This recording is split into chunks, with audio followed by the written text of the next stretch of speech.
Minister അത് പരിഗണിക്കും. കാരണം ഈ പെറ്റീഷൻ സെൻട്രൽ ഇന്റലിജൻസ് എല്ലാ ഇന്റലിജൻസ് ഏജൻസികളും നോക്കി പാർത്തുകൊണ്ടിരിക്കുന്ന സമയമാണ്. അതിൽ ഏകദേശം 20 ലക്ഷം പേർക്ക് ഒപ്പിട്ടിട്ടുണ്ട്. നിങ്ങൾക്ക് മൊബൈൽ എടുത്തത് ചേഞ്ച് നടത്തത്തിന് ചിലപ്പോൾ പെറ്റീഷൻ വരും.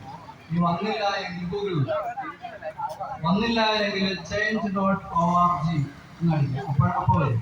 അതിൽ നിങ്ങൾ ഉറപ്പുവരുത്തേണ്ടത് തണ്ടുകർ റസൽ ജോയുടെ പെറ്റീഷൻ ആണോ എന്നാണ്.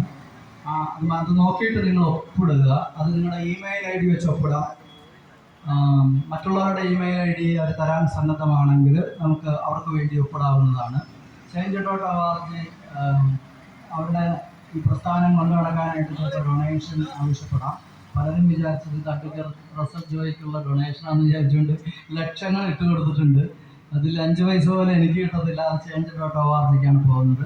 അത് നിങ്ങൾക്ക് സ്കിപ്പ് ചെയ്യാം. ആരും ഡൊണേഷൻ കൊടുക്കണമെന്നില്ല. കൊടുത്താലും കുഴപ്പമില്ല. അത് പ്രസ്ഥാനം കൊണ്ട് തുടങ്ങി നമുക്കൊരു ചെറിയ വീട് കിട്ടുന്നു. അപ്പോൾ അതാണ്. അപ്പോൾ അത് ഏതായാലും തീർച്ചയായും കുറേ ആളുകൾ കൂടി അതിൽ ഒപ്പിട്ടാൽ പ്രധാനമന്ത്രി തീർച്ചയായും എന്നെ വിളിക്കും എന്നാണ് എൻ്റെ ഒരു പ്രതീക്ഷ. ഏതായാലും എനിക്ക്